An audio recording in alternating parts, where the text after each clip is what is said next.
के प्रवचन के लिए जाती है ना, तो फिर उसमें कई बार ये भी बताते हैं कि 13 दिन तक आत्मा वही रहती है, तो फिर इतना फर्क क्यों? ठीक।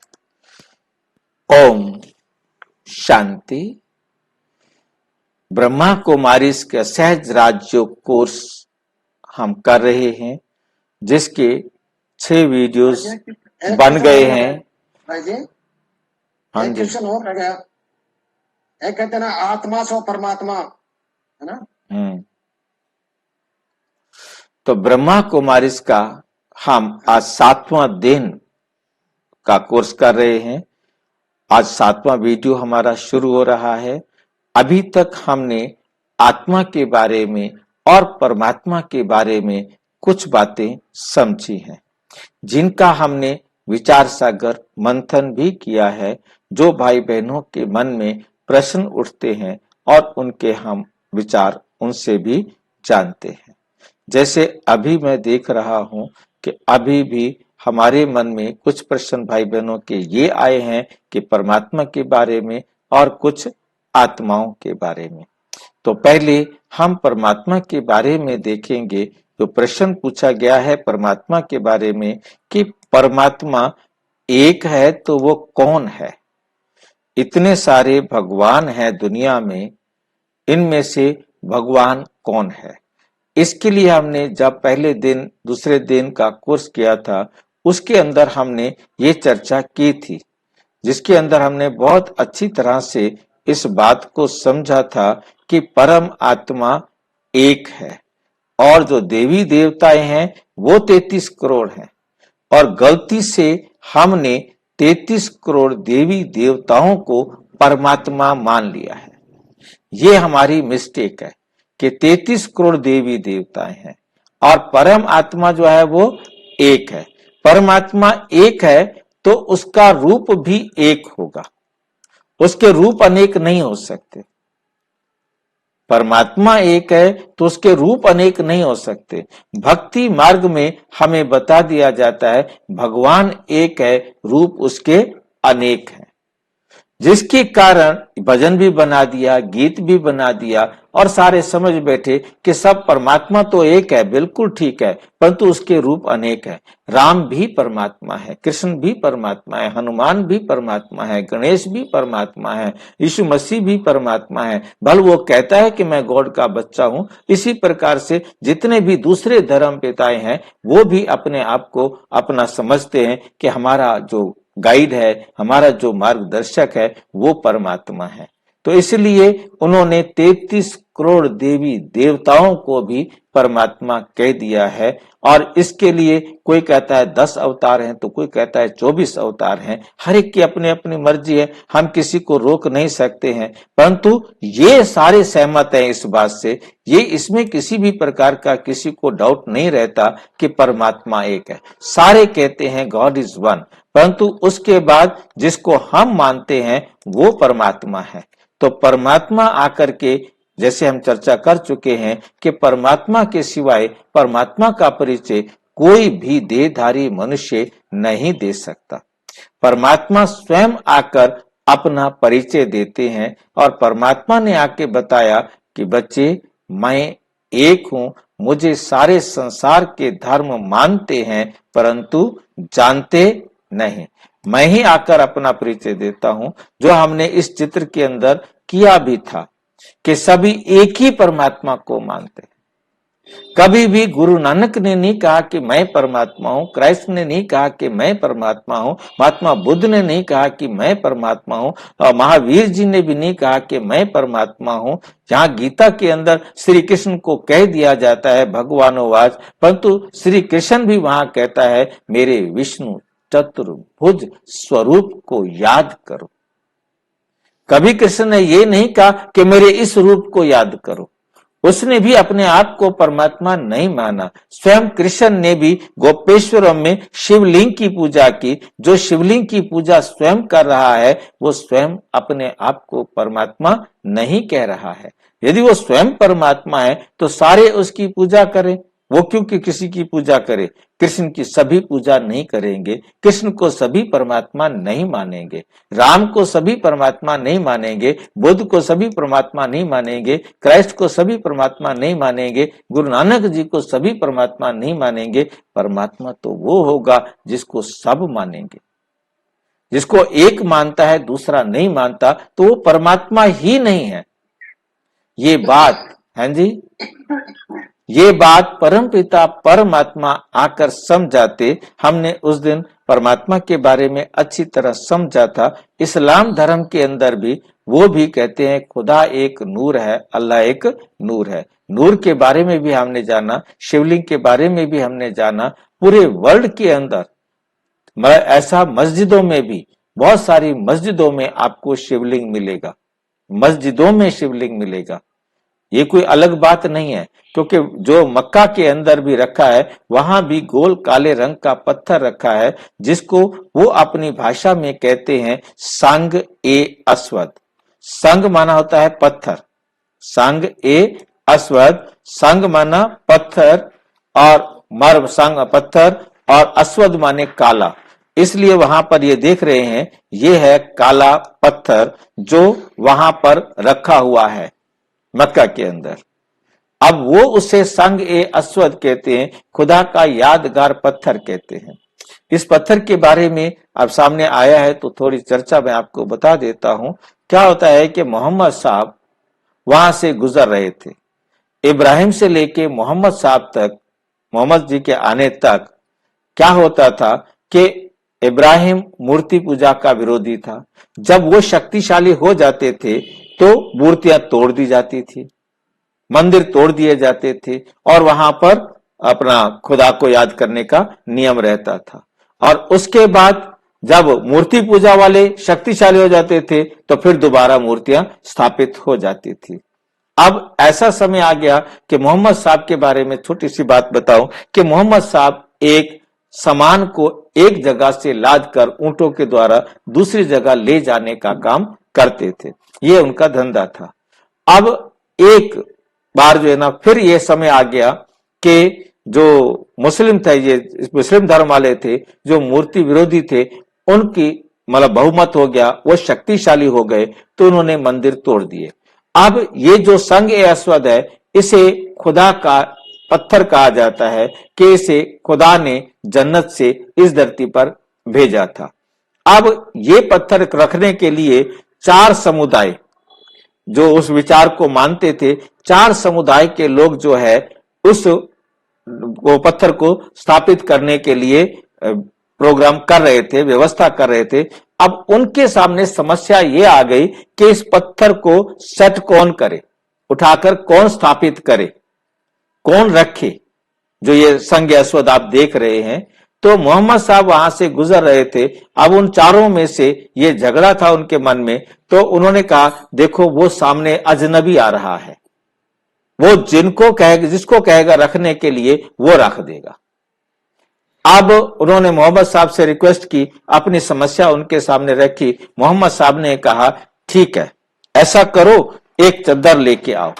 तो वो एक चद्दर लेकर के आए और मोहम्मद साहब ने कहा बिछाओ चद्दर को, और मोहम्मद साहब ने खुद वो उठा करके उसके ऊपर रख दिया।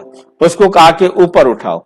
जब उन्होंने चारों ने मिलकर के ऊपर उठाया वहां तक, और उसके बाद जो है मोहम्मद साहब ने उठाकर उसके ऊपर रख दिया, ताकि तुम कोई भी लड़ाई मत करो आपस में, और राजी खुशी तुम्हारा फैसला हो गया कि रखा गया। अब ये मोहम्मद साहब ने रख दिया।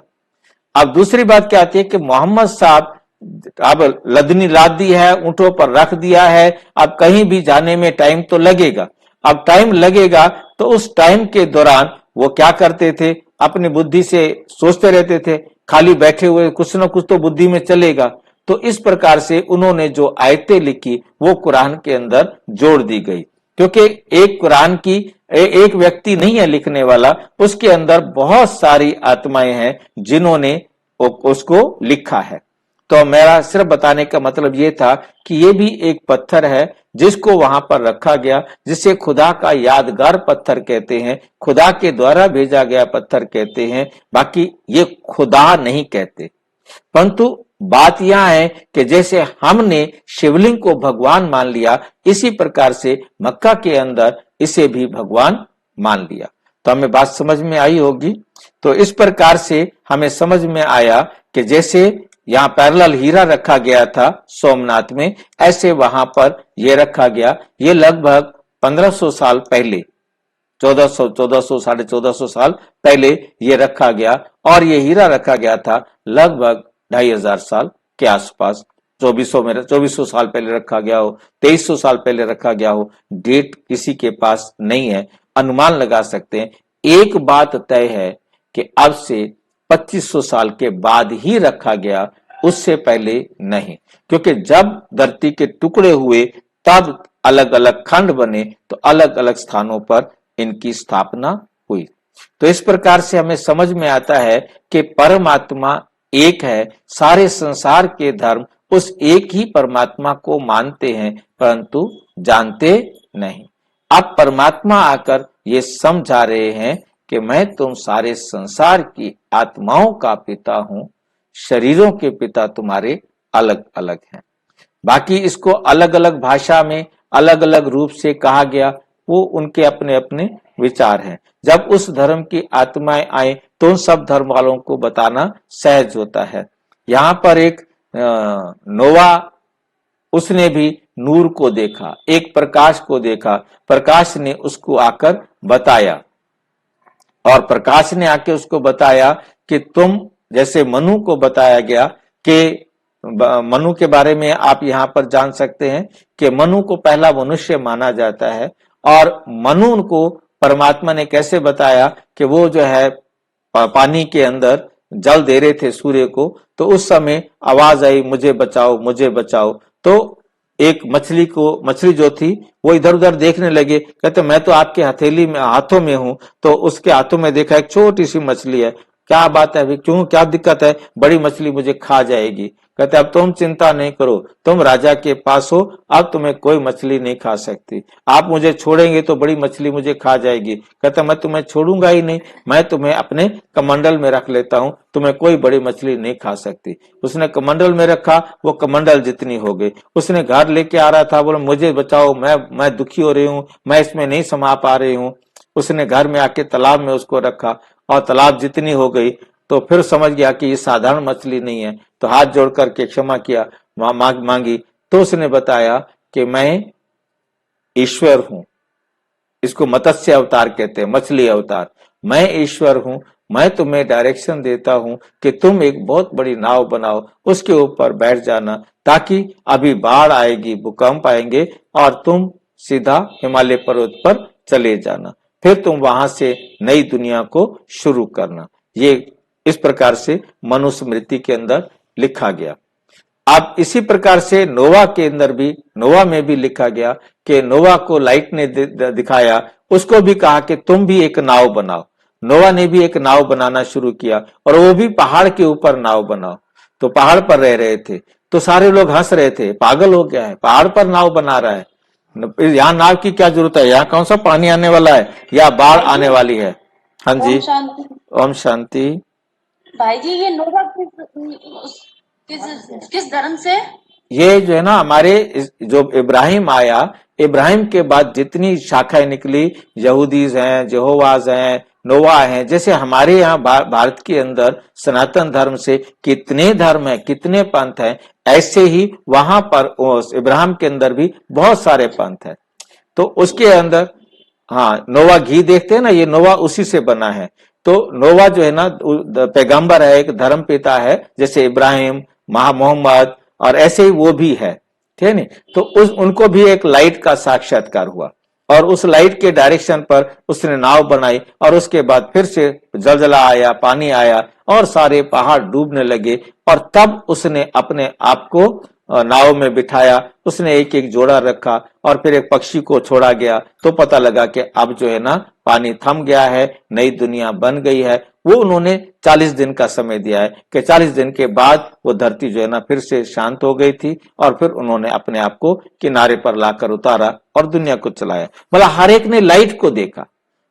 क्राइस्ट ने भी जब शरीर को छोड़ दिया, तो उसके बाद उनके कलीसियाइयों ने भी एक लाइट को देखा। जब क्राइस्ट को क्रूस पर लटकाया गया, बाबा कहते क्राइस्ट को लटकाया नहीं जा सकता, परंतु उस आत्मा ने उसमें प्रवेश किया हुआ था, उनको क्रूस पर लटकाया गया। लटकाने के बाद जो उसके कलीसियाई थे, जो उसको फॉलो करने वाले थे, उनको एक लाइट ने दर्शन देना था। हर एक को लाइट ने दिखाया और उनको डायरेक्शन दिए। ये बाइबल में लिखा गया कि उनको दर्शन दिया लाइट ने, और उनको जो संदेश दिया, कहा कि ये उसको बताना। जैसे मान लीजिए मुझे देना है, तो आपको लाइट का साक्षात्कार हुआ, आपके द्वारा मेरे लिए संदेश दिया और कहा कि उसे बताना। जिसने ये कहा है वो एक लाइट थी।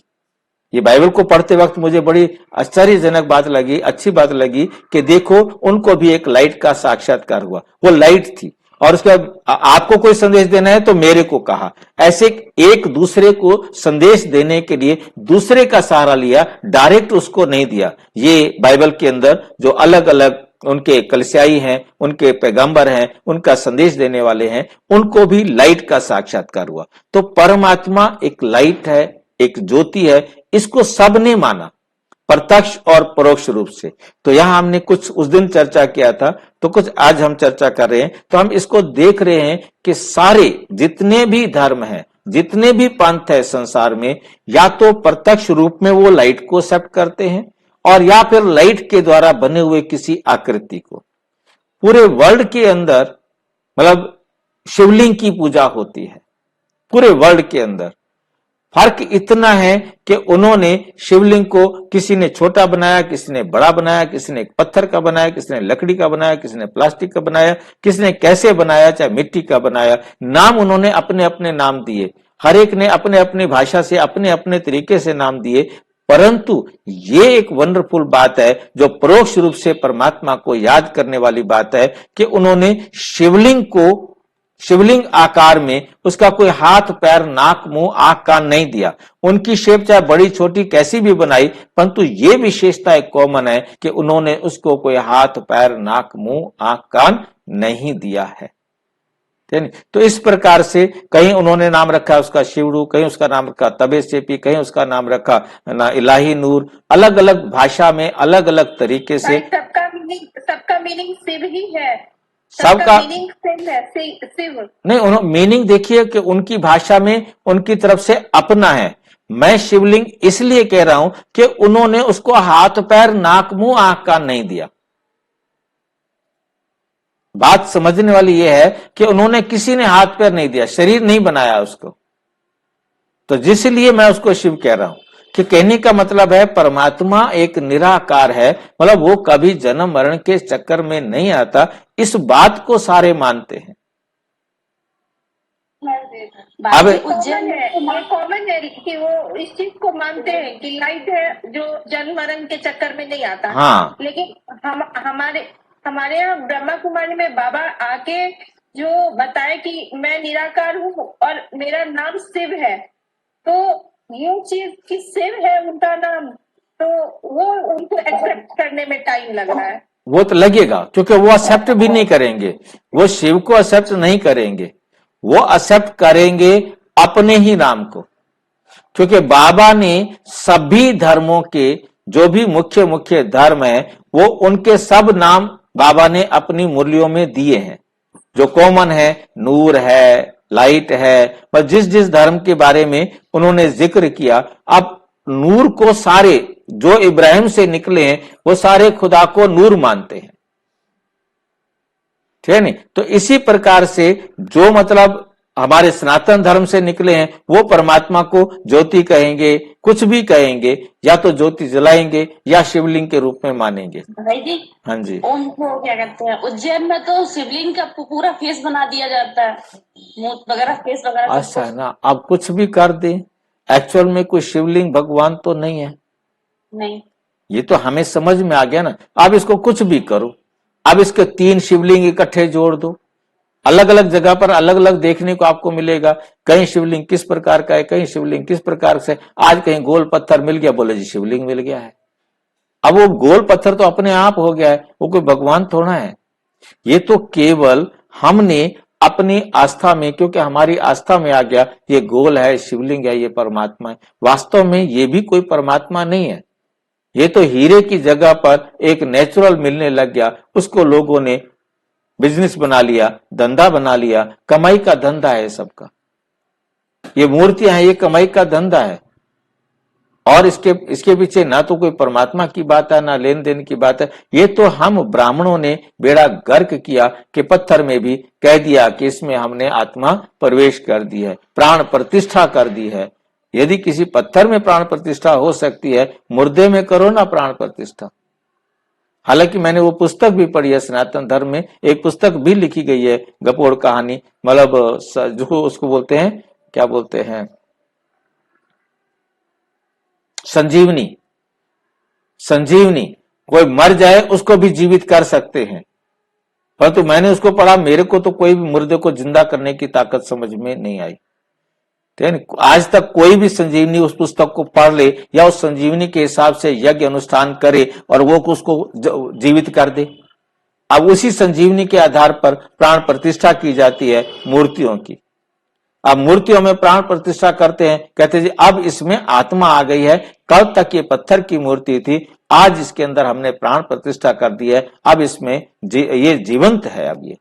अब ये आपकी सुन सकती है, आपकी समस्याओं का समाधान कर सकती है। अब आप जो कहेंगे वो आपकी इच्छाएं पूरी होंगी। वास्तव में कोई भी पत्थर की मूर्ति किसी की इच्छा पूरी नहीं कर सकती। इसका एक प्रूफ बताते हैं। हाँ जी, प्राण प्रतिष्ठा हो जाती है ना, उसका एक प्रूफ बताते हैं। हाँ बोलो। उसके सामने ना पर्दा हटाते हैं, दर्पण रखते हैं, दर्पण अगर टूट जाएगा तो इसका मतलब है कि इसमें प्राण प्रतिष्ठा हो गई। दर्पण टूट जाएगा ना, पर तो दर्पण मैंने तो नहीं देखा कभी टूटा हो। ये महामृत्युंजय मंत्र के बारे में भी कहा जाता है, कितने को मानना है कि इसमें भी इतनी शक्ति है इस मंत्र में, जो आप इतने बार करो तो ऐसे ऐसे से ऐसे होगा करके। क्योंकि ऐसा है कि मैंने इसके ऊपर अलग से पूरा वीडियो बनाया हुआ है महामृत्युंजय के मंत्र पर, ठीक नहीं। और इससे कभी भी किसी को भी जीवन नहीं मिला। मैं ये जो आपने क्वेश्चन उठाया है, मैं इसको क्वेश्चन को कॉमन कर रहा हूं, चाहे वो महामृत्युंजय का मंत्र हो, चाहे गायत्री मंत्र हो, चाहे कोई भी मंत्र हो, इस मंत्र के अर्थ को कोई नहीं जानता। यदि इस मंत्र, किसी भी मंत्र के अर्थ को वो जान जाए तो उसे कभी भी दिक्कत नहीं आए, उसे कभी परेशानी नहीं हो, उसे कभी टेंशन नहीं हो। क्योंकि सारे दुख का कारण ये है कि इन मंत्रों के अर्थ को कोई जानता नहीं और जो मर्जी आती है वो कह देते हैं। अब कितने लोग मरते हैं, किसी एक को महामृत्युंजय के मंत्र से बचा दिया हो तो बताओ। हमारे छोटे भाई का हार्ट अटैक हुआ, अब वो कई दिन तक कोमा में रहा और उसके बाद हमारा उससे जो छोटा भाई है उसको किसी ने कहा कि महामृत्यु, उसके पास पैसे नहीं, उसने बहनों से पैसे इकट्ठे करके 10,000 रुपए का महामृत्युंजय का जाप कराया, फिर भी नहीं बचा। क्या नहीं, हमारे फैमिली में भी हुआ है, बहुत ऊपर हुआ है। अब होता क्या है, मंत्र का क्या असर होता है? नहीं मैं बताऊं, होता क्या है कि वो कोई भी मंत्र है, कोई भी पूजा है, कोई भी पाठ है, चाहे जागरण है, ये केवल कमाई के धंधे हैं। इसके अंदर बड़ी सीधी सी बात है, सिंपल सी बात है कि मैं चैलेंज करके कई वीडियो बनाए कि मैं चैलेंज करता हूं कि कोई एक मूर्ति, एक मंदिर, एक मंत्र, एक विधि बता दो जिससे सबको नौकरी मिल सकती है। मैं दुनिया भर के बेरोजगार वहां इकट्ठे बिठा देता हूं, जैसे कहो मैं उनसे वैसे करवा दूंगा। सबको नौकरी मिलनी चाहिए। यदि 5-10 को नौकरी मिल गई है, बाकियों को क्यों नौकरी नहीं मिली? उन 5-10 को नौकरी मिली उनके अपने कर्मों के अनुसार, बाकियों को नहीं मिली, ठीक नहीं। तो इसी प्रकार से सबको नौकरी मिल नहीं सकती, सबको एक साथ हो नहीं सकता। अब जागरण करने वाले कितने होते हैं, परंतु सबका काम होता है कभी? कभी नहीं होता। सबका काम कभी नहीं होता। अब कितने मंदिर में जाकर पूजा अर्चना करते हैं, ठीक, सबकी नौकरियां नहीं लगती। तो क्यों नहीं लग रही नौकरियां?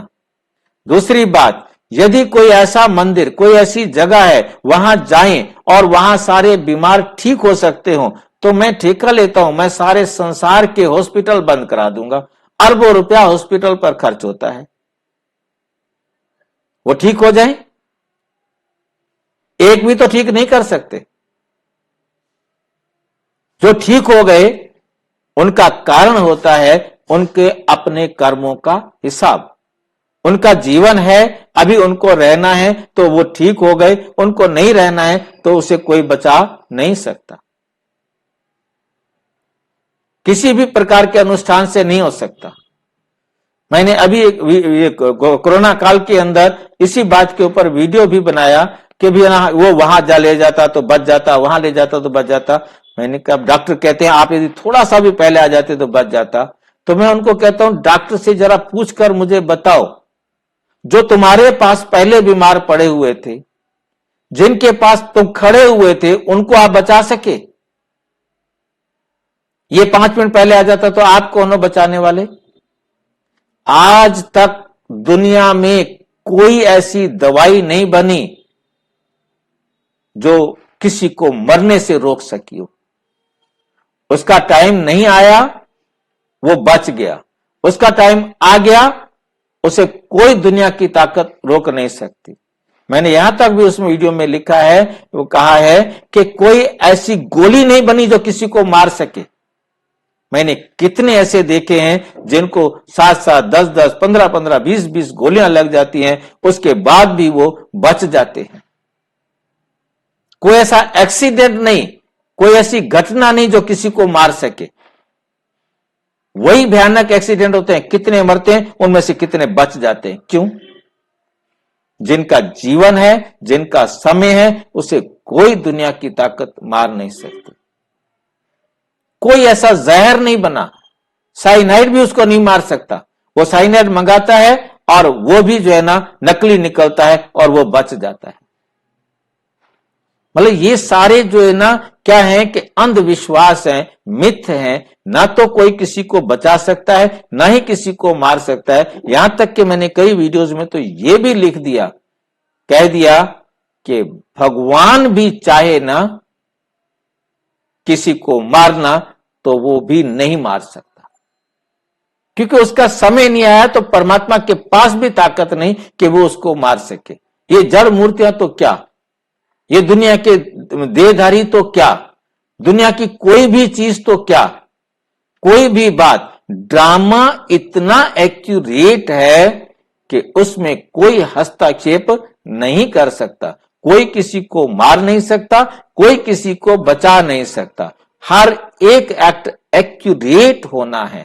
तो वहां ड्रामा के पार्ट को बहुत अच्छी तरह अपनी बुद्धि में लाना है। कोई महामृत्युंजय का मंत्र बचा सकता होता तो सारी दुनिया सिर्फ महामृत्युंजय का मंत्र ही जाप करती रहती, वो मरते ही ना कोई। भगवान तो सर्वशक्तिमान है। हाँ जी, भगवान तो सर्वशक्तिमान बताते हैं, कुछ भी कर सकता है वो तो। यही बात तो परमात्मा ने आकर कही। परमात्मा कहते बच्चे, दुनिया वाले कहते हैं हम परमात्मा का अंत नहीं जानते, परंतु परमात्मा कहते बच्चे मैं अपना अंत तुम्हें आकर देता हूं। मैं अपना अंत क्या देता हूं? परमात्मा ने आकर अपना अंत क्या दिया कि मैं कहीं सूखा, कहीं बाढ़, कहीं पहाड़ को भी कहते इधर से उधर कर सकता है, समुद्र तो परमात्मा सर्वशक्तिमान है। भाई जी मैं सर्वशक्तिमान नहीं है। भाई जी आपकी बात में समझ। परमात्मा कहते हैं मैं सर्वशक्तिवान हूं, परंतु मैं ऐसा सर्वशक्तिवान नहीं हूं कि जो मैं अपने नियम को बदल दूं। मैं किसी मुर्दे को जिंदा नहीं कर सकता। परमात्मा के सीधे डायरेक्ट वर्ड्स हैं। परमात्मा कहते हैं मैं आकर अपना अंत देता हूं, मैं तुम बच्चों को अपना अंत देता हूं। यही अंत देता हूं कि मैं भी ड्रामा में बंधा हुआ हूं। ये लाइन याद रखनी है। मैं आकर अपना अंत देता हूं, मैं भी ड्रामा में बंधा हुआ हूं, मैं ड्रामा से अलग नहीं चल सकता। ड्रामा में होगा तो बचाएगा। हाँ, ड्रामा बचाना है कि उसने क्या बचाना है? ड्रामा में है तो वो बचेगा, उसको मार ही नहीं सकता। और उसके शरीर छोड़ने का टाइम है तो उसे परमात्मा रोक नहीं सकता, कहता रुक जा यार, तू 2-4 दिन और इनके साथ रह ले, एक सेकंड के लिए भी। मार सकता है और ना हमें कोई बचा सकता है। हाँ, ना यहां तक मैं ये वीडियो इन वीडियोस को देखकर उनको बड़ा हिम्मत आई, कहते राइट। मतलब ये बात सबसे बड़ी बात है ना, कि ये सब बाबा ने ज्ञान को इतना कंसेप्ट को क्लियर करके दिया है, इतना दृढ़ विश्वास के साथ दिया है कि अब उसमें किसी प्रकार का, परमात्मा जब किसी को बचा नहीं सकता, परमात्मा किसी को मार नहीं सकता, तो दुनिया का कोई भी मंत्र, कोई भी श्लोक, कोई भी विधि, कोई भी तरीका ना मार सकता है और ना बचा सकता है। भाई जी, भक्त प्रहलाद की स्टोरी में वो बिल्ली के बच्चे अंडे के अंदर बच गए थे ना। हाँ, अब ये बात जो आपने कही है, ये भी भक्ति मार्ग की बात है। भक्ति मार्ग में ये गपोड़े सुना करके, ऐसे ही कुछ गपोड़े हमारे ज्ञान अमृत में भी भेज देते हैं भाई बहन, थे नहीं, जिनको सब उसी प्रकार से ले लिया जाता है। तो मतलब मेरा कहने का है कि ये भक्ति मार्ग का गपोड़ा है कि मटके के अंदर बिल्ली के बच्चे थे, आवे को आग लगा दी गई और मटका भी पक गया और सारे बर्तन भी पक गए और बिल्ली के बच्चे जीवित बच गए। How it is possible? ऐसा नहीं होता है कभी भी। इसका मतलब तो क्या बाबा है, ब्राह्मणों ने बेवकूफ बना रखा है। हाँ, उसमें मैं ब्राह्मण हूं, मैं यही कहता हूं, मैं पहले अपने आप को इसमें कहता हूं कि मैं ही इसमें इंक्लूड हूं, कि मैं ही ब्राह्मण था। ये गपोड़ कहानियां सुना सुना करके सबको क्या किया, भ्रमित किया। अब मुझे समझ में आ रहा है कि ये गपोड़ कहानियां हैं। पहले तो हम यही कथाएं सुनाते थे। कृष्ण वाली फैमिली पूरी बच जाती है ना, शरीर। देखिए वो बचना, देखिए शरीर बच जाते हैं। बात ये देखिए कि वो बचने का तरीका अलग है ना, कंसेप्ट होगा, कोई ना कोई बचाव का साधन होगा ना। अब जैसे अब हमें समझ में, वही स्टोरी को जोड़ के बनाया है ना भक्ति मार्ग में। नहीं, वो स्टोरी तो एक्चुअल तो उनको नहीं पता ना, सच तो उनको नहीं पता कि वास्तव में कौन बचा था। ये तो भक्ति मार्ग की कहानी है, और ये भक्ति मार्ग की कहानी को बाबा ने अब मुरली में कह दिया, और ये कहानी फिर द्वापर में जाकर भक्ति मार्ग में फिर लिखी जाएगी, क्योंकि बाबा ने सब धर्मों के शब्दों को लिया है, बाबा ने सब धर्मों की बातों को लिया है, और वो धर्म वाले अपनी अपनी बातों को ही समझेंगे और उन्हीं बातों के आधार से प्रचार करेंगे, उसी आधार से बताएंगे परमात्मा आ गया है, परमात्मा हम सबको मुक्ति, जीवन मुक्ति देने आया है, और वो अपने तरीके से उनको समझाएंगे और उनके तरीके से वो उसको मानेंगे और उसी तरीके से वो परिवर्तन होगा। और ये परिवर्तन हमने देखा था कि बहुत ही फास्ट होगा। तो मतलब ये बात हमने बहुत अच्छी तरह से समझ लीजिए कि कोई भी मंत्र मानना है सलाह, हर मंत्र में हमें कोई ना कोई सलाह दी गई है, ठीक है नहीं? तो ये सलाह पर हम चलेंगे तो हमें जरूर अच्छा लगेगा, क्योंकि हमारे बुजुर्ग हमारे बेहतरी के लिए, हमारी अच्छाई के लिए अच्छी गाइडलाइन हर मंत्र में, हर सलाह में हमको दे गए हैं। परंतु वो यदि हमें सही एक्यूरेट समझ में आ जाए तो उसका लाभ हम प्राप्त कर सकते हैं। बाकी ये नहीं कि उसको हम जाप करने से प्राप्त कर सकेंगे। ये महामृत्युंजय का जाप तो कमाई का धंधा है। मैं अपना अनुभव आपको बताता हूं कि मैं जब छोटा था, क्योंकि मैंने तो माला रोज आना फेरनी होती थी। आप पापा जी क्या करते थे, यजमान को कहते थे यहाँ जी इतने का जाप करवाना है, तो कहते ठीक है जी, ये लो जी पैसे पापा जी ने ले लिए, पैसे पापा जी ने जेब में रख लिए। अब मेरी ड्यूटी लगा दी कि आपने इतनी माला का जाप करना है, क्योंकि मैं तो कर ही रहा हूं तो मैंने जाप कर देना है। और जितने जाप करने हैं उतना जो है ना, या तो चावल के दाने या इलायची, मतलब पैसे देने वाली पार्टी कैसी है, या बादाम या काजू, उतने मैंने हर माला के जाप करने के बाद एक एक रखते जाना है। ये लो भाई इतनी माला का जाप हो गया, अब वो जाकर के खाएगा और उसको फायदा मिल जाएगा। मैं पूछता हूं कैसे मिल जाएगा फायदा? मेहनत मैंने की, पैसे मेरे पापा ने खाए और फायदा उसको हो जाए। ये कहां का नियम है भाई जी? कहीं कहीं तो महामंत्र भी पढ़ा जा रहा है, ओम की ध्वनि भी लगाई जा रही है। वो कर रहे हैं, जो भी कर रहे हैं। अब ये तो देखो ना कि जब अज्ञानता के रास्ते पर चल के भ्रमित किया जा रहा है तो किया जा रहा है, हम उसमें क्या कर सकते हैं? हम तो भाई मेरे पापा जी को हम लोगों ने बोला है कि ओम शांति वाले और वाले ब्राह्मणों को नहीं मानते हैं। भाई देखो, उन वाले ब्राह्मणों को नहीं मानते, उनको ठीक बताया है ना क्योंकि वो जो उनको बोला है कि वो उन ब्राह्मणों को नहीं मानते। मैं भी ब्राह्मण होने के नाते मैं भी तो ब्रह्मा कुमारीज में नहीं जाना चाहता था ना, क्योंकि यह हमें मानते नहीं है। ये तो यहां आने के बाद मुझे पता लगा कि वो हम झूठे ब्राह्मण थे, अब सच्चे ब्राह्मण बने हैं। इसीलिए भाई जी मेरे पापा जी ना ओम शांति के बहुत खिलाफ है वो। बिल्कुल, मैं भी खिलाफ था वो। मैं हम भी ब्राह्मण ही हैं। बिल्कुल, मैं वही देख रहा हूँ, त्रिवेदी लिखा आपके साथ। मतलब कहने का यह है कि हम जो है ना ब्राह्मण होने के नाते हम उनसे, अब मेरे पास ब्राह्मणों के फोन आते हैं, भाई आप ब्राह्मणों के विरोधी क्यों हो, आप हमारे विरुद्ध में क्यों कह रहे हो। अब उन्होंने कहना है, उनका पार्ट है। तो मैं मुख्य बात हम वापिस आए कि हमें बहुत अच्छी तरह से समझना है, ये पत्थर की मूर्तियां, ये कागज के ऊपर बने हुए चित्र या पेपर पर बने हुए चित्र या कपड़े पर बने हुए चित्र या मिट्टी के बने हुए खिलौने, ये परमात्मा नहीं है। ये सिर्फ इन मूर्तियां बनाने वालों की कमाई का धंधा है और कुछ नहीं। ओम शांति भाई जी। हाँ ओम जी, शांति हाँ जी, ओम शांति। भाई जी, ये तो इसमें भी शिवानी बहन भी बताती है कि पानी को चार्ज करके पियो। ऐसा है कि अब ये एक जो है ना हमारे साइंटिस्ट हुए, उन्होंने कहा कि हमारे थॉट से पानी के ऊपर चेंज आता है। जैसे हम थॉट देते हैं पानी में उसको चेंज आता है। उसने उसकी पिक्चर्स भी भेज दी कि ऐसे ऐसे हमने पानी के लिए और ये चेंज आ गया। अब उसका जो शिवानी बहन का है, उनका थॉट प्रोसेस है, उन्होंने जो शिक्षा ली है वो थॉट की ली है। उनका थॉट, सारा खेल थॉट पर चलता है, और जब थॉट पर चलता है तो वो थॉट के आधार पर सारी बातों को देखते हैं। अब उनके देखा देखी बाकी भी बहनें भाई बहनें उसी को ही फॉलो करने लगे हैं। अब पानी को चार्ज करके यदि आप किसी को ठीक कर सकते हो, किसी को ठीक कर सकते हो, वही बात आएगी सीधी की सीधी, फिर आप ड्रामा को चेंज करने में सक्षम हो।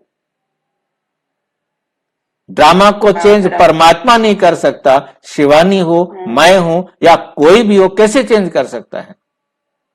अब ये बात अलग है कि पानी को चार्ज करके पीने से आप 100 लोगों को बताया, 100 लोगों को पिलाया, उसमें से 5-10 को कुछ फर्क आ गया, वो आया उनके अपने कर्मों से, वरना सब पे आना चाहिए ना, सब पर आना चाहिए ना। मैक्सिमम दीदी बताती हैं कि अपने भोग लगाते खाओ, पानी को चार्ज करो। देख, खाने को ये चार्ज शब्द एक्चुअल में हमने बताया ना, चार्ज शब्द शिवानी ने दिया। पानी को चार्ज करना, भोजन को चार्ज करना, ये शिवानी ने दिया। परंतु वास्तविकता समझना है कि भोग लगाने का मतलब जो एक्चुअल में बाबा ने हमें बताया, अभी आपने सुन लिया है, आप मुरलियां पढ़ रहे हो, अच्छी तरह से आप जान गए होंगे कि भोग लगाने, भोग जो है ना बनाने से, भोग बनाया आपने, या गाने गा रहे थे, याद में बनाया इसलिए भोग अच्छा बन गया, इसलिए नहीं बना। आप जितने एक्सपर्ट थे भोजन बनाने में, आपने प्रेजेंस ऑफ माइंड में उस भोजन को बनाया, इसलिए वो भोजन अच्छा बना। आप यदि गीत सुनते हुए बाबा की याद में भोजन बना रहे हैं, बाबा की याद का भोजन है, उससे याद से नहीं है। बाबा की याद का मतलब बाबा की श्रीमत के अनुसार आपने उन चीजों को प्रयोग किया है, विधिवत उनको बनाया है, तो वो भोजन अच्छा बनेगा। और यदि आप अंदर से डिस्टर्ब हैं, आप परेशान हैं, आपने उसको ठीक एक्यूरेट जो है ना सामान को प्रॉपर नहीं बनाया, तो भोजन खराब बनेगा, वो अच्छा नहीं हो जाएगा। भाई जी, हाँ जी, ऐसे बोलते हैं कि आत्मा है वही परमात्मा है। जैसे हमारे घटघट में ना जो आत्मा है तो वो भी भगवान है। दूसरा कहते हैं कण कण में भगवान है। इसके बारे में आप क्या? हाँ, मतलब उसके लिए आपका शब्द आ जाता है कि हाँ जी, हाँ जी, बोलो बोलो। जो पानी में वो उसके अंदर टेक्सचर में थोड़ा फर्क गिरता है भाई जी, वो साइंस ने प्रूव करके बताया। वो मैंने इसलिए करते हैं ना, मैंने इसलिए आपको कहा कि हमारे थॉट्स का उन्होंने अपने थॉट्स को दिखाया कि उसने नेगेटिव थॉट दिए तो ये क्रिस्टल बना, पानी के अंदर ये चित्र बना, और उसने पॉजिटिव थॉट दिए तो पानी में ये चित्र बना। ठीक है, मुझे उससे कोई भी ऑब्जेक्शन नहीं, मुझे कोई ऐतराज नहीं। पानी के अंदर परिवर्तन आ गया, पानी को हम धूप में रख देंगे उसमें भी परिवर्तन आएगा। और उसको हम कलर थेरेपी के अंदर लाल बोतल में रखेंगे तो उसका कलर कुछ और उसका असर कुछ और होगा, हरे में रखेंगे तो उसका असर कुछ और होगा। ये एक साइंटिफिक बात है कि हम उसको रख रहे हैं, रेज लाल रंग से आएंगी तो पानी के अंदर वो कुछ गुण ऐसे आ जाएंगे जो बीमारियों को ठीक करने में हेल्पफुल होंगे। हरे में रखेंगे, नीले में रखेंगे, ऐसे कलर थेरेपी भी आती है पानी के अंदर। तो ये सारी बातें ठीक है, उनको मैंने स्टडी किया। परंतु बात यहां आती है कि वो उतने तक ठीक कर सकती हैं जितने तक उनकी सीमा है, उससे आगे नहीं। अब यदि दवाइयां बचा सकती होती तो कोई मरता ही नहीं।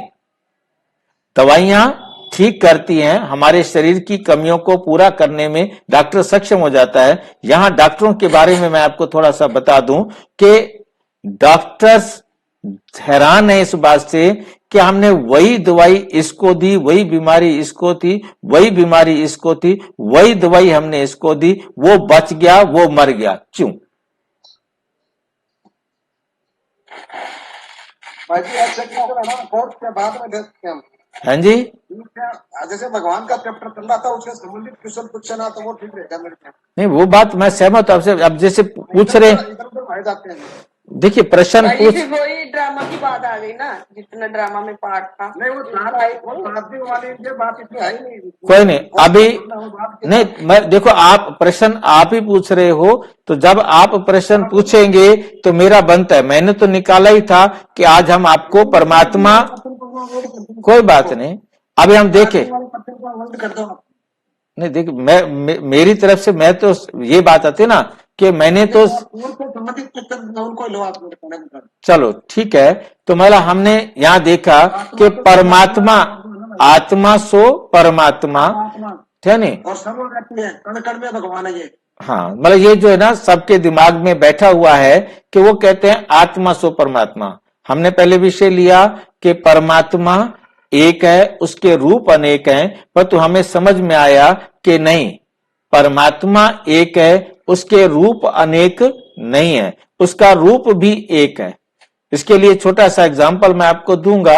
जैसे कि मेरा नाम घर में कुछ और है, स्कूल में कुछ और है, पब्लिक में कुछ और है, इसी प्रकार परमात्मा के नाम तो अनेक हो सकते हैं भाषा के आधार पर। अलग अलग भाषा में अलग अलग नाम हो सकते हैं, परंतु रूप अनेक नहीं हो सकते। परमात्मा के रूप अनेक नहीं हो सकते। मेरे नाम 10 हैं, परंतु मुझे सब अलग अलग नाम से बुलाते हैं, परंतु मेरा रूप सबके लिए एक ही है। तो इसीलिए परमात्मा का रूप एक है, वो हमने देखा ज्योति। अब उसके बाद कहा गया आत्मा सो परमात्मा। ये भी हमने देखा था कि पहले दिन ही दूसरे जो आत्मा वाला चैप्टर हमने किया था, तो उसके अंदर हमने ये बात देखी थी कि परमात्मा भी एक आत्मा है, परमात्मा भी एक आत्मा है। तो सभी आत्माएं हो गए। तो जब हम सभी आत्माएं हैं, हम आत्माएं यूनिक है, तो परमात्मा भी एक यूनिक आत्मा है, हम सब भी एक यूनिक आत्मा है। अब कहना तो यह था कि आत्मा और परमात्मा एक जैसे हैं, परंतु मेरी जो बात कही गई कि परमात्मा और आत्मा एक जैसे हैं, जब वो दूसरे तक बात गई, तीसरे तक गई, चौथे तक गई, उसमें से जैसे गायब हो गया। अब कहना शुरू कर दिया आत्मा परमात्मा एक है।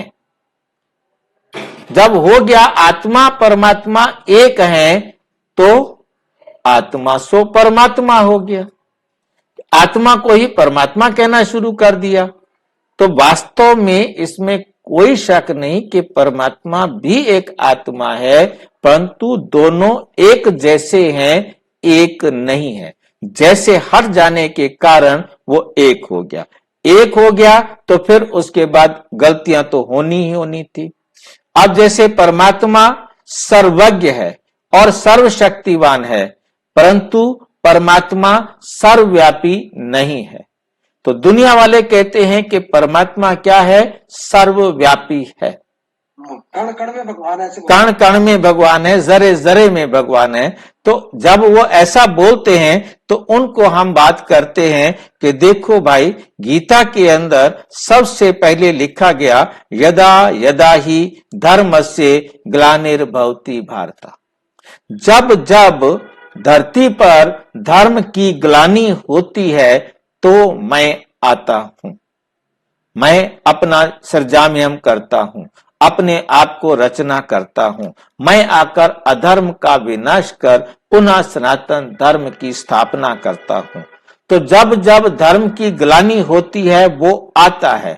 अब गीता ये बात कह रही है कि परमात्मा आता है। जब वो आता है तो इसका मतलब वो पहले से इस धरती पर नहीं है। यदि वो पहले से इस धरती पर है तो फिर आता कौन है?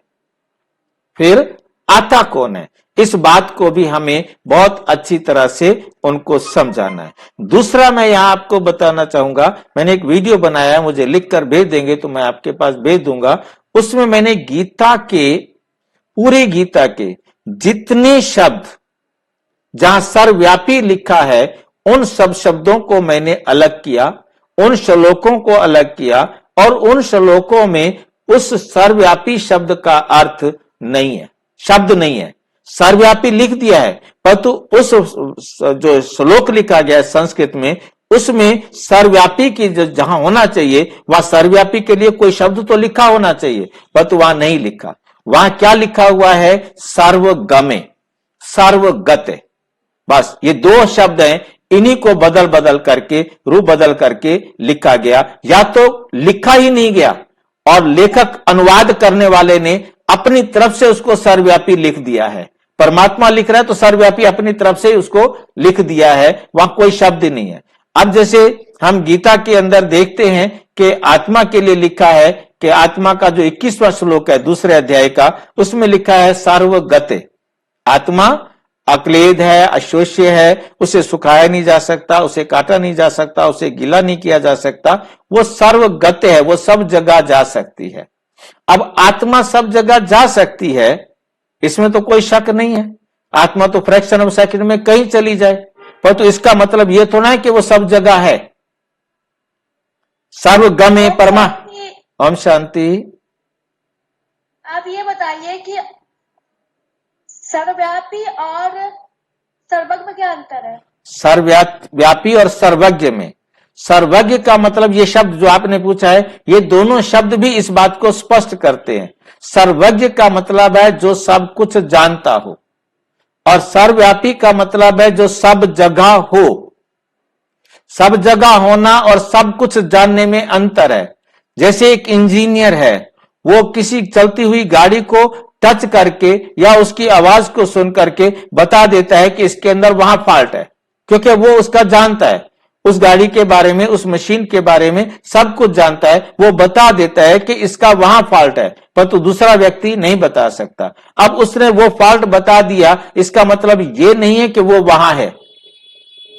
इसी प्रकार वो दुनिया वाले कहते हैं कि परमात्मा सर्वज्ञ है, तो वो सब कुछ कैसे जानता है? परमात्मा कहते बच्चे, मुझे सब जगह जाकर देखने की जरूरत नहीं है, मैं सब कुछ जानता हूं।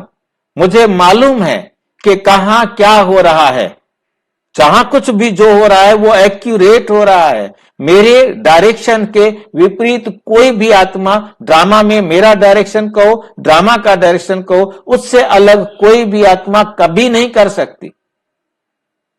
इसलिए मुझे कहीं भी जाकर देखने की जरूरत नहीं।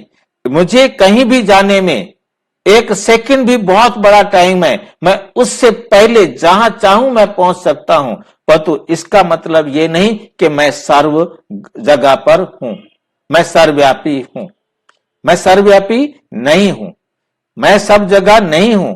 मैं आता हूं जब मेरी जरूरत होती है। जब सारा संसार अधर्म में आ जाता है, दुखी हो जाता है, परेशान हो जाता है, तब मैं आकर पुनः सनातन धर्म की स्थापना करने के लिए आता हूं।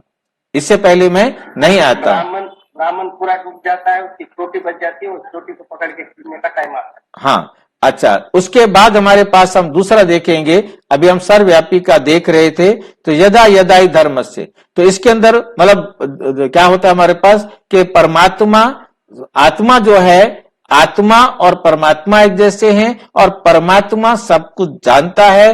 परमात्मा आता है, तो वो परमात्मा जब आता है तो वो सब जगह नहीं है।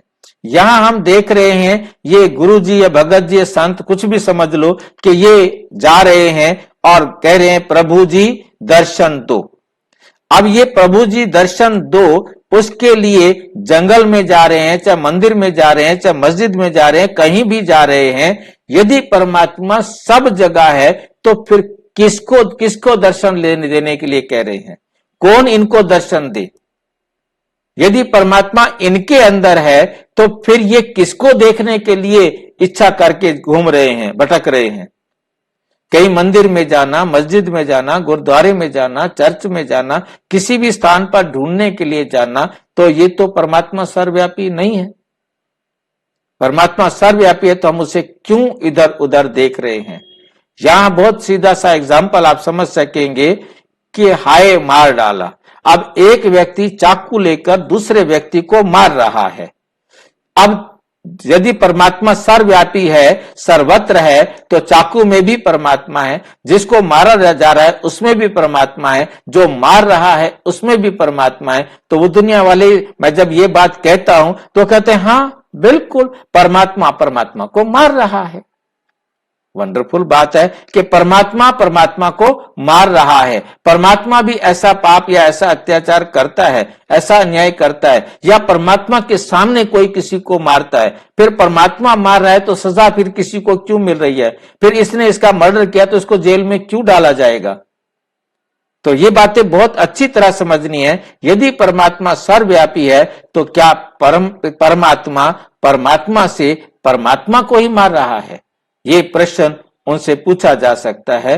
तो परमात्मा कभी परमात्मा को नहीं मारेगा, चाकू में परमात्मा नहीं है। यहां दोनों आत्माएं स्वतंत्र हैं।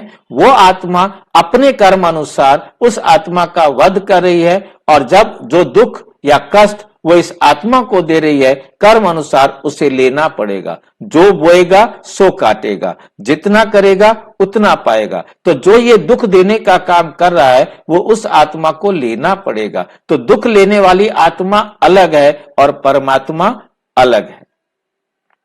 तो उनका, कईयों का मत ये होता है कि परमात्मा हमारे अंदर होता है, वो हमें अच्छा करने के लिए कहता है, और हम आत्मा गंदा करती हैं। हम गंदा करती हैं इसलिए हमको वो दुख लेना पड़ता है।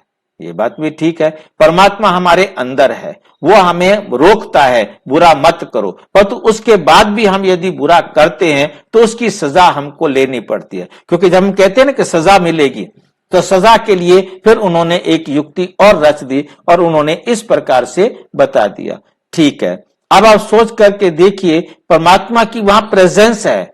जैसे अभी बहन जी ने पूछा, सर्वज्ञ है परमात्मा, क्योंकि उसने देखा इसने इसको मारा है, तब तो उसको सजा मिलेगी, तब तो उसको सजा देगा। यदि वो जाने नहीं तो उसे सजा कैसे देगा? ये बातें हमें बहुत अच्छी तरह से समझनी है कि ऊपर में कोई धर्मराज नहीं है, कोई चित्रगुप्त नहीं है जो ऊपर हिसाब किताब लिखे, कोई उनको जाके बताने वाला नहीं है। आज तक जब मैं ब्राह्मण के रूप में गपोर कहानियां सुनाता था, उसमें यह कहानी भी सुनाई जाती है कि चंद्रमा सारी रात देखता रहता है, किसने पाप किया किसने पुण्य किया, वो जाकर चित्रगुप्त को लिखवा देता है। और जो दिन के टाइम सूर्य देखता रहता है, वो सारा दिन किसने पाप किया किसने पुण्य किया, वो जाकर चित्रगुप्त को रात को लिखवाता रहता है। तब हमें इतना ज्ञान नहीं था, यही समझते थे ठीक है भाई, इसलिए सूरज देखता है। और इसी आधार पर हमारा जो ज्योतिष है वो काम करता है। अब ज्योतिष शास्त्र के अंदर क्या है कि ज्योतिष शास्त्र में ये एक ट्रिक चलती है कि जिस समय चोरी हुई, क्योंकि हम ज्योतिष के हिसाब से बताते थे उनको, जिस समय चोरी हुई उस समय चंद्रमा भी नहीं था, सूरज भी नहीं था। भाई ये चीज तो तुम्हें मिलने वाली नहीं है, क्योंकि इसको तो लिखवाने वाला कोई नहीं है। चंद्रमा ने वहां लिखवाया नहीं, सूरज ने लिखवाया नहीं, ये चीज तो तुम्हें कभी मिल ही नहीं सकती। और यदि उस समय चंद्रमा या सूरज दोनों में से कोई था जिस समय चोरी हुई है, इसकी उम्मीद है मिलने की, ये आपको मिल जाएगी, क्योंकि ये चित्रगुप्त के पास लिखी गई है। इसीलिए उन ब्राह्मणों को नहीं कहूंगा, हम ब्राह्मणों ने, हम आप लोगों को, खुद भी बुद्धू बने हुए थे, औरों को भी बुद्धू बनाया। क्या आपने करवा चौथ का व्रत रखा है? सारा दिन आप भूखे रहे हो, सूरज भी आपको देख के गया, भूखे रहे। अब यदि आपने चंद्रमा के निकलने से पहले यदि व्रत तोड़ दिया तो आपका व्रत पूरा नहीं होगा। अब जब चंद्रमा निकलेगा तब तुम उन्हें अर्घ देना, तो चंद्रमा वहां जाके लिखवाएगा कि इसने अपने पति के लिए यह व्रत रखा था, इसलिए अर्घ दिया जाता है। और यदि आपने सारा दिन रात का व्रत रखा है तो अगले दिन जब सूर्य निकलेगा, सवेरे सूर्य को अर्घ देने के बाद आपने भोजन खाना है, नहीं तो कौन लिखवाएगा इसने पूरा व्रत रखा कि नहीं रखा। यह अर्घ देने का नियम इसी के साथ था। परंतु कितनी का भोजन की भी वैसी बात है क्या? देखिए, ब्रह्म भोजन को अभी बीच में नहीं लाओ, मतलब अभी इसके ये बात समझनी है कि ये दुनिया के अंदर जो हमने गपोड़ा जोड़ दिया था, और उस गपोड़े के अंदर मैं देखता हूं जो साइंस के स्टूडेंट हैं, जो डॉक्टर्स हैं, जो इंजीनियर हैं, जो ये अच्छी तरह जानते हैं कि सूरज और चंद्रमा कोई भी हिसाब किताब लिखवाने वाले नहीं है, वो भी अर्घ दे रहे होते हैं, चाहे वो लेडीज हो चाहे वो जेंट्स हो। बाकियों को तो चलो ठीक है, अनपढ़ थे, बुद्धू थे, गंवार थे, परंतु जो आज साइंस के स्टूडेंट हैं, जो मेडिकल साइंस के स्टूडेंट, जो इंजीनियरिंग साइंस के स्टूडेंट हैं, जिनको ये मालूम है, खगोल के बारे में मालूम है, जैसे मैंने अभी देखा कि पाकिस्तान के अंदर उन्होंने कहा भारत चंद्रमा पर पहुंच गया, चंद्रमा हमारा देवता हो नहीं सकता, हमारा वो चंद्रमा को झंडे में हमारे लगाया है तो हमारे झंडे की तो बेइज्जती हो गई है, हमें चंद्रमा को झंडे में से भी निकाल देना चाहिए। इस प्रकार की प्रतिक्रिया वहां पर आई। तो मतलब कहने का है कि उन्होंने देखा कि चंद्रमा पर भारत पहुंच गया है। तो इसी प्रकार से मैं ये देखता हूं कि हमारे डॉक्टर्स, हमारे इंजीनियर्स, पढ़े लिखे बच्चे जो साइंस, जो इस चैप्टर को जानते हैं कि वहां कुछ नहीं है, वो भी अर्घ दे रहे हैं। तो क्यों भाई? ये अंधविश्वास, ये अंध जो मिथ दुनिया के अंदर चल रहा है, ये कब खत्म होगा और कैसे खत्म होगा? तो परमपिता परमात्मा आकर समझाते, बच्चे ये देवता नहीं है, ये देवता नहीं है, ये देवता सिर्फ इतने हैं कि वो हमें सूर्य ऊर्जा देता है, गर्मी देता है, चंद्रमा हमें प्रकाश देता है, जो देता है सो देवता है। इस प्रकार से देवता है, परंतु ये किसी भी प्रकार का आपका चित्रगुप्त नहीं। अब आप चित्रगुप्त, ये दोनों तो लिखने वाले नहीं है, पहले तो संदेश वाहक आपके कैंसिल हो गए कि ये दोनों चित्रगुप्त के पास लिखवाते नहीं। फिर परमात्मा ने कहा कि बच्चे तुम स्वयं धर्मराज हो, हर एक आत्मा स्वयं धर्मराज है। क्यों हर एक आत्मा स्वयं धर्मराज है? ये मुरली के शब्द है, हर आत्मा स्वयं अपना धर्मराज है। अंतिम समय में हम अपना फैसला सारे खुद करते हैं, क्योंकि हम ड्रामा में एक्यूरेट चलते हैं, हम ड्रामा में गलती नहीं कर सकते।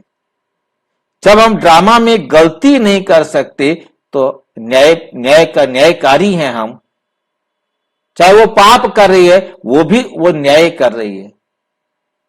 जब हम सारे एकदम एक्यूरेट रोल प्ले कर रहे हैं, हम सारे के सारे धर्मराज हैं।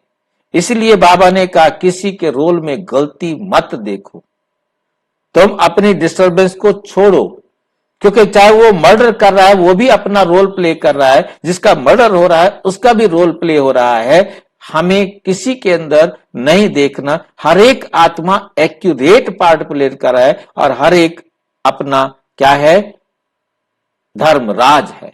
अंतिम समय में हमारे पेपर मार्किंग मैंने स्वयं करनी है, आपने अपनी पेपर मार्किंग स्वयं करनी है, क्योंकि हम स्वयं से झूठ नहीं बोल सकते। ये बाबा की बहुत बड़ी चालाकी है, बहुत बड़ी वंडरफुल विधि है कि उसने हर एक आत्मा को स्वयं का एग्जामिनर खुद बनाया है। यदि मेरा एग्जामिनर किसी और को बना देते तो मैं उसको 1 लाख दे देता और दूसरा जिसका मैं एग्जामिनर बनता उसको 2 लाख दे देते मुझे। ओम शांति भाई जी। हाँ जी। ओम पर भाई शांति। जी, हाँ जी, अगर हमारे सामने कुछ गलत हो रहा है तो उसको इग्नोर तो नहीं कर सकते ना खाली ड्रामा समझ के। ये प्रश्न ठीक है, परंतु चलो मैं इसको शॉर्ट में देकर चलता हूं। मतलब क्या होता है हमारे पास कि हमारे सामने कोई गलत कर रहा है, बाबा कहते बच्चे cool down, think, both are right. शांत हो जाओ, सोचो, ये दोनों राइट है, दोनों राइट है। अब आपने अपनी सामर्थ्य अनुसार, चाहे मनसा से, चाहे वाचा से, चाहे कर्मणा से, इनको रोकना है कि वो भी रुक जाए और वो भी रुक जाए। वो रुकेंगे नहीं रुकेंगे ये सोच करके उनका पार्ट है, रुकेंगे उनका पार्ट है, नहीं रुकेंगे तो ये उनका पार्ट है। उनको आपने रोकने का प्रयास करना है। उसको कहना है कि तेरा अकाउंट बराबर हो रहा है, उसको कहना है कि तुम यदि जितना देना हिसाब था बराबर हुआ, अब यदि नहीं रुकेगा तो तुम्हें अपना दुख लेना पड़ेगा। मेरी नजर में दोनों में कोई फर्क आता है तो मैं अभी साक्षी दृष्टा नहीं बना हूं। ठीक है, इस बात को हमें ध्यान देना है।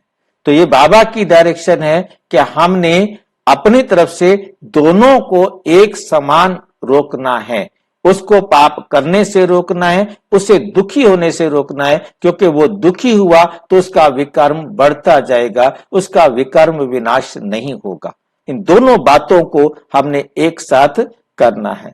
यदि परमात्मा सर्वत्र है, ये हमें समझ में आ गया होगा कि ये जो कुछ भी हो रहा है ये परमात्मा की उपस्थिति नहीं है, तो हमें बहुत अच्छी तरह से समझना है। अगला है, यहां पर इज्जत बचाने की बात आ रही है, तो प्रभु जी यदि प्रेजेंस हैं, प्रभु जी परमात्मा वहां पर हैं, तो क्या ऐसा पाप कर्म परमात्मा की उपस्थिति में हो रहा है या परमात्मा के साथ ऐसा कर्तव्य कर रहा है? ये फैसला करना है। ये स्पष्ट करता है कि परमात्मा नहीं है। जहां गुणी होता है, विज्ञान का नियम है, उसमें वहां गुण जरूर पाए जाते हैं। जैसे लोहे को गर्म किया जाता है तो उसमें अग्नि के गुण पाए जाते हैं, तो लाल हो जाता है। तो यदि परमात्मा हमारे अंदर हो और हम फिर प्रेयर क्यों करें, प्रभु जी ज्ञान दे दो। जब ज्ञान का सागर मेरे अंदर बैठा है फिर मैं ज्ञान किससे मांग रहा हूं? शांति का सागर मेरे अंदर बैठा है, मैं शांति किससे मांग रहा हूं? पवित्रता का सागर मेरे अंदर बैठा है, मैं किससे पवित्र होने की इच्छा कर रहा हूं? पतित पावन आओ। तो परमात्मा सर्वव्यापी नहीं है। परमात्मा मेरे अंदर हो, गुणी मेरे अंदर हो, तो उसके गुण मेरे अंदर दिखाई देने चाहिए।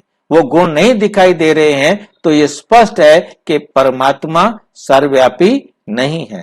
यहां ये बीमार है, ये कह रहा है प्रभु जी दुख करो। ऐसे क्यों नहीं कहता अंदर वाला, निकल बाहर, देख मैं कितना तड़प रहा हूं, मेरी बीमारी ठीक कर। ऊपर क्यों कह रहा है? इट मीन्स इसके अंदर परमात्मा नहीं है, इस दवाई के अंदर परमात्मा नहीं है, जिसके पीने के बाद भी वो ठीक नहीं हो रहा है। तो इसका मतलब है परमात्मा को समझना है। यदि परमात्मा इसके अंदर है तो कौन रोगी है? परमात्मा रोगी है। इन बातों को जब हम समझेंगे तो हम समझ सकते हैं कि परमात्मा सर्वव्यापी नहीं है। परमात्मा कहते बच्चे तुमने मुझे सर्वव्यापी कहकर कितनी गालियां निकाली, तुमने मुझे उल्लू में, सांप में, सुअर में, मगरमच्छ में, कुत्ते में, किस किस में नहीं कर दिया। एक तरफ तो तुम कहते हो कि परमात्मा तुम हमारे पिता हो, और दूसरी तरफ तुम कहते हो तुम सुअर में हो, तुम मछली में हो, तुम कुत्ते में हो, तुम उल्लू में हो, किस में हो? कण कण में, जरे में, हर गंध से गंध में तुमने मुझे कर दिया। फिर तुम मुझे कहां ढूंढ रहे हो? तुमने मुझे खुद कर दिया है गुम, और फिर तुम मुझे ढूंढ रहे हो। कहां छुपे हो भगवान? दर्शन दो भगवान। हाँ जी, ये सर्वव्यापी क्यों धारणा कहाँ से आई? सर्वव्यापी की धारणा कहां से आई? कहाँ से आई? अच्छा, ये भी आपको जानना है, ठीक बात है। सर्वव्यापी की धारणा एक छोटी सी कहानी से आई। बाकी पूरे वर्ल्ड के अंदर किसी भी धर्म में परमात्मा को सर्वव्यापी नहीं कहा जाता किसी भी धर्म में। और सभी धर्मों ने उस छोटी सी कहानी से परमात्मा को सर्वव्यापी कर दिया। और वो कहानी भी एक शीलस्य एक कहानी है, जिसके अंदर एक गुरु जी ने अपने बच्चों को पाठ सिखाया। उसने ये सोच करके ये कहानी लिखी कि यदि मैं ये कह दूं कि परमात्मा सर्वव्यापी है तो क्या होगा कि सभी डरेंगे, वो आपको देख रहा है, आप पाप कर रहे हो तो परमात्मा आपको सजा देगा। उसके आधार पर उसने ये पाठ बच्चों को पढ़ाया और उसके बाद उन बच्चों को बुलाया और उनको कहा कि अब मैंने बेटी की शादी करनी है, आप ऐसा करो कि चोरी करके सामान लेके आओ और जो सामान आप लेके आएंगे ये याद रखना कि कोई यदि आपको देख ले तो वो मुझे नहीं देना, वो मुझे नहीं देना। इस विचार के साथ उसने सबको तैयार किया और सब चोरी कर करके सामान लाने लगे। अब एक उनमें से ऐसा भी बच्चा था जो अभी तक कोई भी सामान चोरी करके नहीं लाया था। तो उन्होंने क्या किया, उसको गुरुजी ने बुलाया, कहा बच्चे देखो सब अपना अपना सहयोग दिया सबने मेरी बेटी की शादी में, क्या तुम गुरु दक्षिणा के रूप में कुछ देंगे नहीं, कुछ करेंगे नहीं? अपनी कमाई से कुछ करो, तुम भी कुछ ऐसा करके लाओ जिसे चोरी करके लाओ ताकि मैं भी अपनी बेटी की शादी अच्छे तरीके से कर सकूं। तो कहा गुरुजी कोशिश करूंगा। फिर कुछ दिन गुजर गए, कुछ नहीं कर सका। फिर बुलाया तो कहा गुरुजी आपने बताया है, मैंने कोशिश की चोरी करने की, परंतु जहां भी मैंने गया और तो कोई नहीं देख रहा था, परंतु आपने बताया है कि परमात्मा तो सर्वत्र है, वो तो सबको देख रहा है, अब भगवान देख रहा है, मैं कैसे चोरी करके लाऊं? इसलिए मैं चोरी नहीं कर सका क्योंकि आपने कहा है कोई देख नहीं रहा हो। तो गुरुजी ने कहा ठीक है, तुम जो है ना इस परीक्षा में पास हुए। सभी बच्चों को बुलाया, उनका चोरी किया हुआ धन उनको वापस कर दिया और उसके साथ अपनी बेटी की शादी कर दी। अब इससे लोगों को जब पढ़ा लोगों ने तो लोगों में प्रचार हो गया कि भगवान हमें देख रहा है, वो हमें सजा देगा, इसलिए सब ने पाप करना बंद कर दिया। परंतु अब समस्या ऐसी आ गई कि पाप करे तो मरे, ना करे तो मरे। अब ऐसी सिचुएशन में सोचा क्या करूं, जब मरना तो है ही तो फिर क्यों ना करके ही मरूं। अब उसने क्या किया, बड़े डरते डरते पाप किया और देखा कुछ भी नहीं हुआ। अब एक पाप करो तो भी मौत और यदि 100 पाप करो तो भी मौत। उसने दूसरा भी डरते डरते किया, तीसरा भी डरते डरते, परंतु हर बार उसका डर कम होता गया। पहली बार उसको बहुत डर लगा परंतु कुछ नहीं हुआ, तो दूसरी बार थोड़ा डर कम हो गया, तीसरी बार और कम हो गया, चौथी बार और अब डर उसका बिल्कुल कम हो गया, खत्म हो गया कि करते जाओ, मरना तो है ही। अब उसने अब उसको पाप करते हुए देखकर दूसरे ने पाप करना शुरू कर दिया, तीसरे ने शुरू कर दिया। आज देखा देखी सारी दुनिया पाप कर रही है और कहती है किसने देखा है भगवान को, कहां है भगवान? कहानी से थोड़े समय के लिए लोगों को बुद्धू तो बना सके, परंतु सारे समय के लिए कोई किसी को मूर्ख नहीं बना सकता। तो इसी आधार पर ये नरसिंह अवतार भी उचित जगह से बनाना करो या नरसिंह अवतार के अंदर ये दिखाया ना कि परमात्मा सर्वव्यापी है, तो उसको कहता है वो खंबे में से चींटी को देखा और निकल आया। परमात्मा सर्वव्यापी नहीं है, खंबे में से कोई भी, आप सोचिए कि गर्म खंबे के ऊपर चींटी कहां से चलेगी। तो ये सारी बातें भक्ति मार्ग के अंदर कहानियां घड़ के लोगों के अंदर बिठाने के लिए, क्योंकि ये कहानी जो नरसिंह भगत वाली है बाद में आई नरसिंह भगवान की, ये कहानी ये कहानी थी पहले संस्कृत में लिखी गई, क्योंकि इसने तो सर्वव्यापी का विचार दिया। तो आगे वाले शास्त्रों में, आगे वाले पुराणों में, आगे वाली कहानियों में परमात्मा को सर्वव्यापी कह दिया। आज तो सारे इतना समझ बैठे हैं कि यहाँ भारत का प्रभाव, ये देखिए 500 साल के बाद भारत का प्रभाव पूरे वर्ल्ड पर पड़ गया कि परमात्मा सर्वव्यापी है।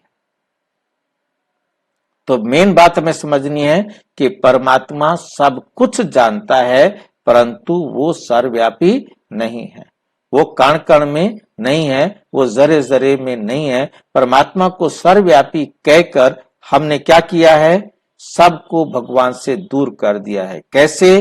जैसे एक छोटा बच्चा अंदर से दरवाजा बंद कर दे और फिर उसको बजाना शुरू कर दे, दरवाजा खोलो, दरवाजा खोलो, दरवाजा खोलो। इसी प्रकार से भगवान को गुम करके सारे पुकार रहे हैं, हे भगवान आओ, हे भगवान दर्शन दो, हे भगवान दर्शन दो। अब भगवान कहां से आए और कहां से दर्शन दे? ठीक है, मैं समझता हूं। और कोई शॉर्ट में प्रश्न हो तो, समय ज्यादा हो चुका है, ठीक नहीं? शॉर्ट में आपका कोई प्रश्न हो तो पूछो, नहीं तो फिर कल हम इसको। हाँ जी, जी, जैसे कहने में कहते हैं कि जैसे कर्मों का तो सब कुछ मिलता ही है, जैसे आपने बताया पानी चार्ज वगैरह का जो भी डिस्कशन हो रहा था इस बात पे, तो ऐसे सकाश देना भी जैसे होता है कि सकाश दो हमारी बीमारियां ठीक हो जाएंगी। सूरज भाई का कई वीडियो आते हैं, इसको फिर इसको हम कर्मों का हिसाब है ना।